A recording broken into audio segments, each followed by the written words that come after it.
Hey guys. तो कैसे हो आप लोग? आई होप कि आप लोग सभी अच्छे होंगे। आपके घर परिवार में सब कुशल मंगल होगा और आप अपना काम पूरी लगन और श्रद्धा के साथ आप लोग कर रहे होंगे, ठीक है। तो एक बारी सबसे पहले तो वेलकम आप सब लोगों का आपके अपने यूट्यूब चैनल वोकैब ट्रिक्स के ऊपर। यहाँ पे हम लोग, आपको पता ही है, जो पुराने बच्चे हैं उनको तो, लेकिन जो लोग नए हैं मैं उन लोगों के लिए बता देता हूँ कि हम लोग यहाँ पे करते हैं डेली की वो कैब 10 वर्ड्स या फिर 10 इडियम्स, ये सब हम लोग करते हैं डेली के, जो कि प्रीवियसली रिपीटेड हैं डिफरेंट कॉम्पिटिटिव एग्जाम्स में, ठीक है। चाहे वो एसएससी का कोई एग्ज़ाम हो, चाहे वो रेलवे का कोई भी एग्ज़ाम हो जिसमें कि इंग्लिश आती हो, और मतलब कि वोकेबलरी का पार्ट एक अच्छी खासी इंपॉर्टेंस रखता हो, ठीक है। उसमें ये सारे के सारे वर्ड्स बार बार पूछे गए हैं, ठीक है। तो एक बारी जो लोग चैनल पे नए हैं मैं उन लोगों से रिक्वेस्ट करता हूँ कि चैनल को सब्सक्राइब कर लें, साथ ही साथ बेल आइकन को दबा लें ताकि आने वाली वीडियो की नोटिफिकेशन आप लोगों तक सबसे पहले आ सके, ठीक है। और अगर आपको वीडियो अच्छी लगे तो वीडियो को लाइक करें और अपने अपने दोस्तों के साथ शेयर करें, ताकि आपके साथ-साथ आप अपने दोस्तों तक भी मतलब अच्छी चीज़ें पहुँचा पाओ, ठीक है? और अगर आपको कोई इश्यू आता है तो आप मेरे को कमेंट सेक्शन में बता सकते हैं, ठीक है? तो बिना ज़्यादा देर के हम लोग आज की अपनी क्लास को शुरू करते हैं। सबसे पहले तो हम अपना लिख लेते हैं जो हम लोग हर क्लास में लिखते हैं, इंग्लिश वोकैब्युलरी, ठीक है? इंग्लिश वोकैब्युलरी, ठीक है? ये तो अब हम शुरू करते हैं बिना ज़्यादा देर की अपनी क्लास को। तो जो आज का जो हमारा पहला इडियम होने वाला है वो होने वाला है play cat and mouse and mouse play cat and mouse with somebody with somebody. भाई किसी के साथ चूहे बिल्ली का खेल खेलना है, ठीक है। चूहे बिल्ली का खेल खेलना है यानी कि किसी को असमंजस में रखना, ठीक है। Keep somebody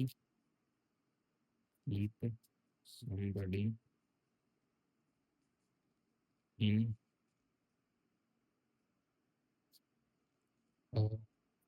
state of uncertain, ठीक है। यानी कि किसी को भाई अनसर्टेन रखना है, ठीक है। आप उसको कह रहे हो ये चीज़ होगी, फिर आप उसको मना कर दे रहे हो। मतलब फिर कह रहे हो कि हाँ भाई हो जाएगा, कोई आपका काम आपसे, जैसे कि आपसे कोई काम करवाने आता है, ठीक है।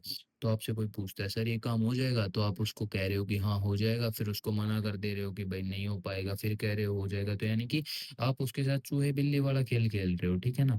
यानी कि आप उसको क्या कर रहे हो, कोई श्योरिटी प्रोवाइड नहीं कर रहे हो, आप उसको अनसर्टेन स्टेट में रख रहे हो, ठीक है ना। यानी कि उसको असमंजस में रख रहे हो, ठीक है। तो ऐसा भाई किसी के साथ ना करें,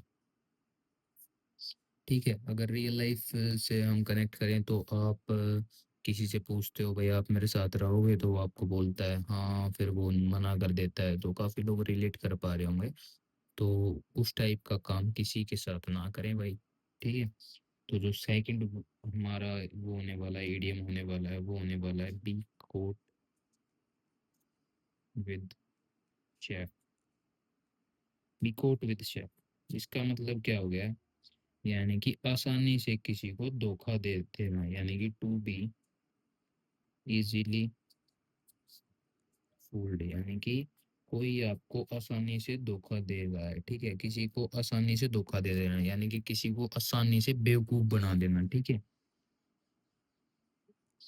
अब हम मूव करते हैं हमारे थर्ड ईडियम पे। थर्ड ईडियम का मतलब क्या है? Chew the fat. Chew the fat, chew यानी कि चबाना होता है, इसका मतलब आप लोगों को पता ही है। तो यानी कि टू टॉक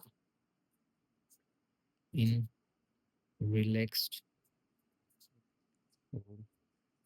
फॉर्मल वे, यानी कि बहुत ही फॉर्मल तरीके से, ऐसे वो नहीं होता कि भाई हाँ बहुत ही फॉर्मल तरीके से और रिलैक्स होके आप लोग बात कर रहे हो किसी से, यानी कि कोई भी एक टॉपिक उठा ले उसके ऊपर आप ऐसे खुल के बोल रहे हो, रिलैक्स मूड में हो, ऐसे कोई डिप्लोमेटिक नहीं हो रहे कि आप ये ये चीज़ बोल दोगे तो इसके ये आउटकम्स होंगे, ये कॉन्सिक्वेंसेस होंगे, ठीक है ना? तो वो उस चीज़ की परवाह किए बगैर आप कोई चीज़ बोल रहे हो, यानी कि आप मतलब च्यू द फैट यानी कि रिलैक्स वे में आप बात कर रहे हो, ठीक है ना? च्यू द फैट, ठीक है? अब जो फोर्थ हमारा ईडियम होने वाला है वो होने वाला है get the chop. Get the chop, get the chop का मतलब क्या होता है भाई? टू बी डिसमिस्ड, यानी कि बर्खास्त हो जाना, ठीक है? यानी कि कोई आपको निकाल दे या फिर मतलब कि बर्खास्त कर दे, अपनी जॉब से डिसमिस कर दे, तो यानी कि मतलब जॉब से तो क्या, जैसे आप किसी से बात कर रहे हो तो वो क्या करते हैं, आपको बोले भाई डिसमिस, यानी कि बोलते नहीं है, जैसे आपने मूवीज वगैरह में देखा होगा, कोई मीटिंग चल रही होती है, फिर लास्ट में जब मीटिंग खत्म करनी होती है तो बोल देते हैं डिसमिस। तो यानी कि उसका ईडीएम अगर हम देखें तो यानी कि गेट द चुप, ठीक है ना? यानी कि चुप, यानी कि चुप हो गया, आप चुपचाप वहां से निकल लो, बर्खास्त हो रहे हो, ठीक है? ये हो गया फोर्थ। अब हम मूव करते हैं हमारे फिफ्थ ईडीएम पे, ठीक है ना? तो फिफ्थ ईडीएम का मैं वो लिखूंगा नहीं, क्योंकि भाई वो बहुत ही ज्यादा बड़ी लाइन है। इसका जो मतलब मैं आपको वैसे समझा दूंगा, every cloud has a silver lining, ठीक है? जो फिफ्थ ईडीएम है हमारा, उसका वो क्या है, वो है every cloud has a silver lining, यानी कि भाई हर, जैसे काले बादल छाए हुए होते हैं, ठीक है ना? उसके पीछे एक रे ऑफ होप होती है, यानी कि जैसे सूरज कई बार मतलब बादलों के पीछे हो जाता है तो एक छोटी सी रे नहीं आती उसकी, तो यानी कि सिल्वर लाइनिंग होती है, यानी कि हर काली रात के बाद एक उजाली सुबह होती है, यानी कि there is always something hopeful about even the most difficult और अनहैप्पी सिचुएशन, यानी कि कोई सबसे मुश्किल और सबसे ऐसे बिल्कुल ही नाखुश स्थिति हो, उसके अंदर भी कुछ ना कुछ सॉल्यूशन भगवान आपको प्रोवाइड कर देते हैं। जैसे आप लोगों ने वो कहावत सुनी होगी ना, जब एक दरवाजा बंद हो जाता है तो भगवान 100 खिड़कियां खोल देते हैं, ऐसा कुछ होता है। तो काइंड ऑफ ये वैसा ही है, ठीक है ना? यानी कि मतलब कि एक होप हर चीज में होती है कि भाई कुछ अच्छा होगा at the end of the day, ठीक है? तो ये हो गया फिफ्थ हमारा ईडीएम। अब हम मूव करते हैं हमारे सिक्स्थ ईडीएम के ऊपर, ठीक है? सिक्स्थ ईडीएम है वो है पे a person back in the same coin, ठीक है? पे person back in the same coin, ठीक है? यानी कि भाई जैसे किसी ने आपको 1 रुपए दिया, मतलब 1 रुपए का सिक्का दे दिया, फिर 2 रुपए का सिक्का दे दिया, फिर 10 का नोट दे दिया, 100 का, 1000 का, मतलब जो भी है आपको दिया, तो आप उसको सेम वही चीज वापस कर रहे हो, बिल्कुल सेम की सेम, यानी कि मतलब जैसे को तैसा, भाई जैसा जिसने आपको दिया वैसा आप उसको वापस दे रहे हो। और ये सिर्फ कॉइन की बात नहीं है, कॉइन सिर्फ यहाँ पे यूज किया गया है। बेसिकली इसका मतलब होता है जैसे को तैसा, यानी कि टिट फॉर टैट, ठीक है? टिट फॉर टैट यानी कि जैसे को तैसा, ठीक है? पे a person back in the same coin, यानी कि जैसे को तैसा, यानी कि टिट फॉर टैट, ठीक है? ये हो गया हमारा सिक्स्थ ईडियम। अब हम मूव करते हैं हमारे सेवंथ ईडियम के ऊपर। तो जो हमारा सेवंथ ईडियम होने वाला है वो क्या होने वाला है? वो होने वाला है भाई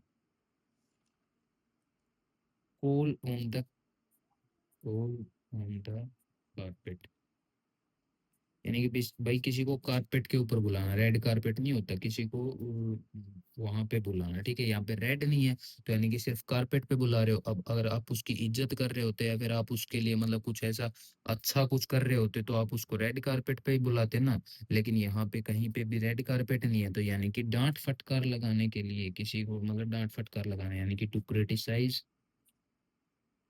criticise for doing something wrong, यानी कि कुछ गलत करने के लिए किसी को क्रिटिसाइज करना, ठीक है? समथिंग रॉन्ग, ठीक है?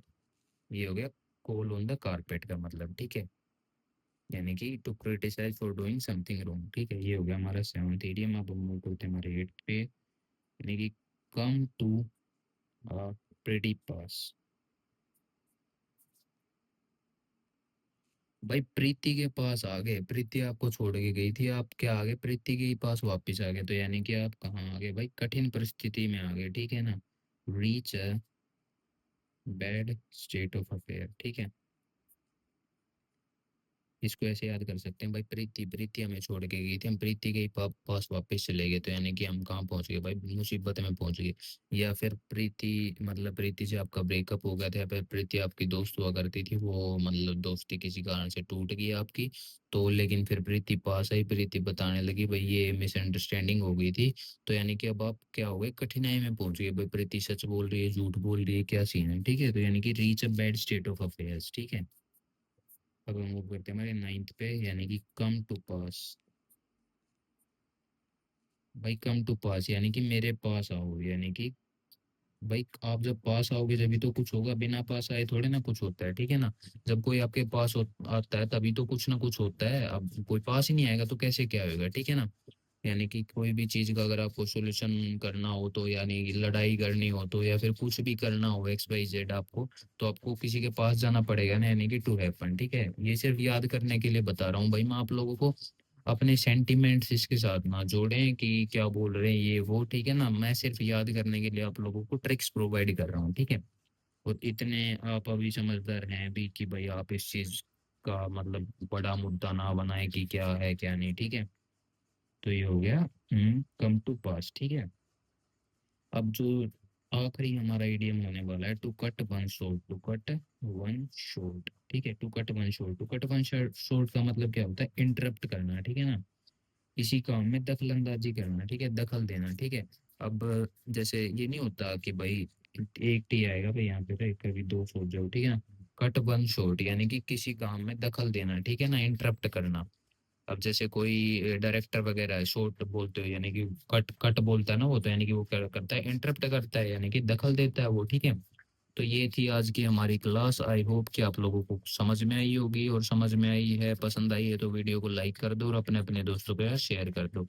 ठीक है, आज रिवाइज करवाने की मेरे को जरूरत लग नहीं रही, क्योंकि मैंने एक एक ईडियम बहुत ही टाइमली आप लोगों को समझाया है। और यार अब चैनल को सब्सक्राइब कर लो और साथ ही साथ बेल आइकन को दबा लो, ताकि आने वाली वीडियो की नोटिफिकेशन आप लोगों तक सबसे पहले आ सके, ठीक है। Thank you guys, that's all for today, have a nice day.